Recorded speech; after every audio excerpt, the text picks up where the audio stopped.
Uma das perguntas mais relevantes de serem respondidas acerca do Bitcoin é: o que impede alguém de modificar todo o código dessa moeda a fim de anular todas as propriedades que nós vimos falando ao longo dos vídeos? E a resposta para isso vem a partir do entendimento de como o Bitcoin é atualizado. E é sobre isso que iremos falar agora.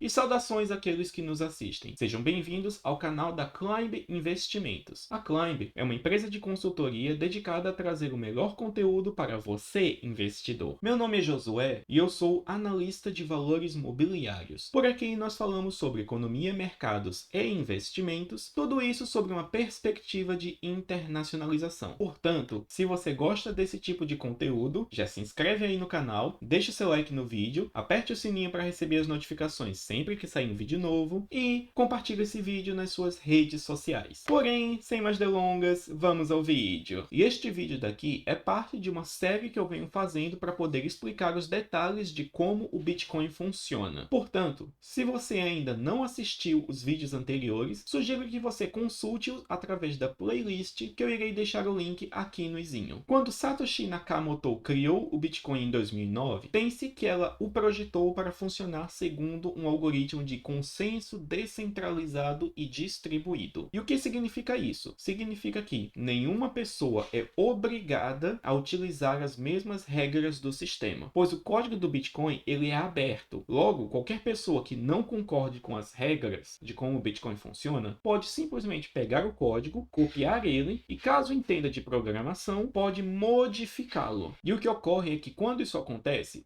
uma pessoa pode criar uma nova versão do Bitcoin. Ou seja, respondendo à pergunta inicial desse vídeo, o que é que impede alguém de criar um novo Bitcoin que não tenha nenhuma das propriedades fantásticas que eu falei até agora? E a resposta para essa pergunta é nada. Qualquer pessoa, inclusive eu, se eu quiser, eu posso ir agora na internet, buscar o código-fonte do Bitcoin e criar a minha Climbcoin, por exemplo, e botar na venda no mercado. A grande diferença é que, se eu fizer isso, eu teria que convencer as outras pessoas a usarem a minha moeda. E é isso que dá confiança ao Bitcoin, pois como já tem várias pessoas o adotando por livre e espontânea vontade, é muito difícil para uma pessoa simplesmente criar uma nova criptomoeda que vá desbancar ele. E de fato, no momento em que este vídeo está sendo gravado, se você for no CoinMarketCap, você vai achar mais de 16 mil criptomoedas diferentes. E nenhuma dessas chegou nem sequer perto de ter a capitalização de mercado e a adoção do Bitcoin. A coisa mais próxima que existe é o Ethereum, e mesmo assim ele está mais ou menos lá na metade do valor de mercado. E o que ocorre é que, devido ao esquema de consenso, tem-se que tudo na rede do Bitcoin só ocorre com o expresso consentimento dos seus membros. Portanto, para que alguém proponha uma modificação em como funcionam as regras, precisa tentar convencer as outras pessoas a aderirem a essas mudanças. E para poder propor uma mudança é relativamente simples. Como eu disse, o código do Bitcoin é aberto. Ele costuma ser encontrado em repositórios ao longo da internet, sendo o mais famoso deles o chamado GitHub. Quem é da área de programação vai entender o que eu estou dizendo. E o que ocorre é que se um membro da rede for lá no GitHub, pegar o código, mudar alguma coisa e criar uma nova versão do Bitcoin, na prática o que ele fará será uma coisa chamada fork, que será uma divisão da rede. Isso é um processo que eu já expliquei em maiores detalhes num outro vídeo e que eu irei deixar o link aqui no izinho. Mas de forma sucinta, um fork consiste numa mudança do sistema que causa uma cisão na rede. E essa cisão pode ser não muito grave, o que faz com que na prática existam conjuntos de membros utilizando versões levemente diferentes. Esse é o chamado soft fork. E existe o hard fork, que é quando ocorre uma mudança de software tão grande que a corrente com as novas regras torna-se não compatível com a corrente sem as novas regras. E nesse ponto tem-se que as duas correntes se tornam criptomoedas diferentes. E é justamente esse processo de soft fork que levou a uma verdadeira guerra civil dentro da rede do Bitcoin. E essa guerra ocorreu em 2017 e foi centrada na questão do bloco. O que acontece é que quando Satoshi Satoshi Nakamoto criou o Bitcoin, ela própria afirmou que, após lançado, as regras do sistema estavam basicamente gravadas em pedra, pois seria muito difícil obter uma atualização que tivesse consenso basicamente unânime dos membros da rede. E uma dessas características foi o tamanho do bloco, pois o que acontece? O Bitcoin ele funciona de forma que, em média, a cada 10 minutos seja gerado um novo bloco com o tamanho de 1 megabyte, e é esse bloco que recebe as transações. Só que um problema disso é que, devido a esse tamanho de um bloco, existe o limite de quantas transações podem ser encaixadas a cada minuto. E como consequência, tem-se que o Bitcoin tem muita dificuldade em escalar, ou seja, processar mais transações a cada segundo. Isso é um dos grandes problemas da rede atualmente, e uma das soluções propostas para isso foi aumentar o tamanho do bloco para 4 megabytes. Só que o que acontece é que essa proposta de atualização para o Bitcoin causou uma grande discórdia na rede, pois um grupo de usuários, principalmente os mineradores, eram contra essa mudança, pois se o tamanho de bloco aumentasse, eles teriam que aumentar o seu trabalho para minerar blocos, sem aumentar quanto dinheiro eles recebem devido às recompensas, enquanto que os usuários eram majoritariamente a favor do aumento de bloco, pois isso teria a tendência de diminuir as taxas e os tempos de transação. E como consequência disso, ocorreu uma verdadeira guerra civil na rede. E o resultado dessa rede é que a atualização propondo uma mudança de bloco não foi para frente e acabou gerando uma nova criptomoeda, que é o chamado Bitcoin Cash. Ou seja, ocorreu uma divisão na rede, gerando duas criptomoedas diferentes. Uma é o BTC, que é o Bitcoin tradicional, chamado Bitcoin Core, e o outro é o BCH, que é o novo Bitcoin chamado Bitcoin Cash. E esse foi o resultado do hard fork de 2017. E tudo isso nasceu do fato de que nenhum usuário é obrigado a adotar as novas mudanças da rede. Então, na prática, o que existiam era alguns usuários utilizando a rede com tamanho de 1 megabyte, que é a rede do Bitcoin tradicional, e outra camada de usuários utilizando o Bitcoin com tamanho de bloco aumentado, que é o Bitcoin Cash. E ao analisar esse caso, percebe-se que a rede do Bitcoin ela é dividida principalmente em 3 grandes grupos. E eles são os mineradores, os chamados full nodes e os usuários. Os mineradores, conforme eu já expliquei em vídeos anteriores, são as pessoas que voluntariamente disponibilizam seus computadores para trabalhar a favor da rede enquanto tentam resolver a prova de trabalho, que é uma charada criptográfica que faz o Bitcoin funcionar. Quem quiser saber mais detalhes, consulte os vídeos antigos, porque eu explico esse processo. O segundo grupo de pessoas da rede do Bitcoin são os usuários, ou seja, aquelas pessoas que simplesmente transacionam Bitcoins entre carteiras, seja para mandar Bitcoin para uma exchange para poder fazer trocas, seja para poder simplesmente guardar eles e esperar o Bitcoin valorizar até o infinito. Ou seja, esse é, digamos, o povão da rede. E o terceiro grupo são os chamados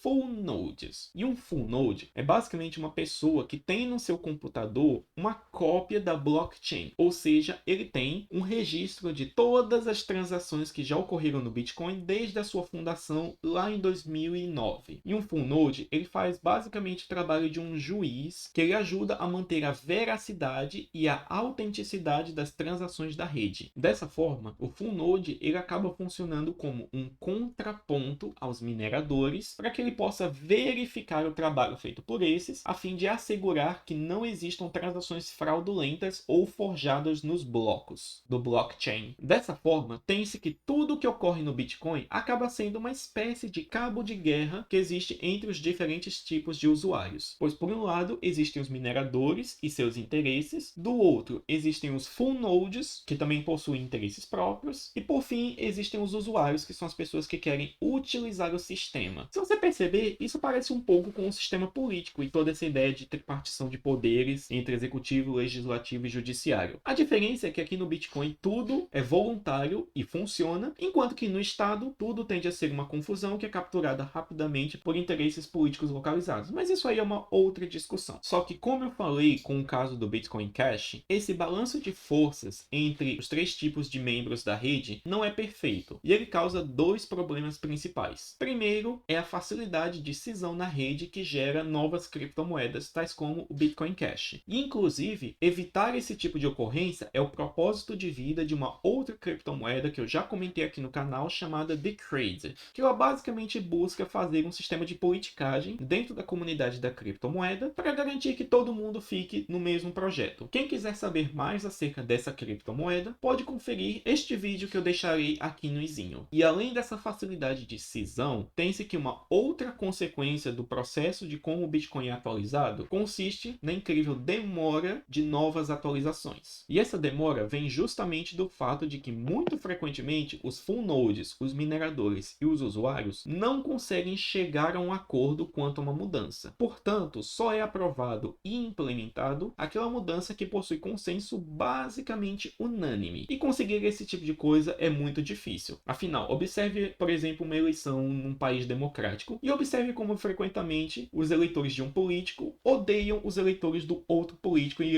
esses dois grupos não conseguem concordar. Aqui no Bitcoin ocorre uma coisa mais ou menos semelhante, com a diferença de que aqui é tudo voluntário e, de fato, toda essa demora na atualização do sistema do Bitcoin é notória. Tanto é que no momento em que este vídeo está sendo gravado, tem-se que anda ocorrendo um período de mais ou menos 4 anos entre grandes atualizações. A última registrada foi o Taproot, que trouxe várias melhorias à rede do Bitcoin, que inclusive eu pretendo comentar mais em detalhes num futuro vídeo. Porém, a mudança anterior ao Taproot foi o Segwit, que foi lançado em 2017, ou seja, houveram basicamente 4 anos de espaço entre as atualizações. E essa enorme demora entre atualizações é algo que a própria Satoshi Nakamoto reconheceu durante o white paper, pois ela disse que depois que o sistema fosse lançado, as regras estariam basicamente gravadas em pedra e não seria nem um pouco fácil alterá-las. E de fato, qualquer mudança na rede, conforme eu venho explicando, só pode ocorrer de duas formas principais. Primeira, se ocorrer um hard fork que gera uma cisão na rede. E a segunda é se os membros da comunidade Bitcoin tiverem um apoio quase que unânime a essa mudança. E apesar disso ter o lado negativo de tornar extremamente demorado e complicado fazer atualizações, essa quase imutabilidade é parte da força do Bitcoin, pois é justamente isso que dificulta muito que surja um novo Bitcoin. Pois, por exemplo, eu posso ir agora mesmo no GitHub, baixar os códigos fontes, modificar eles um pouco e fazer a minha Josué Coin e lançar ela no mercado. Porém, mesmo que essa moeda seja uma cópia descarada do Bitcoin, eu teria que convencer você a utilizar ela e convencer também todo o resto da rede. Portanto, é justamente esse fator de imutabilidade e adesão voluntária que torna o Bitcoin extremamente difícil de ser mudado, o que paradoxalmente dá o seu valor. E é por causa de tudo isso que o Bitcoin é essencialmente imutável. E por este vídeo nós vamos ficando por aqui. Vejo vocês no próximo, onde eu irei explicar novos detalhes acerca de como o Bitcoin funciona.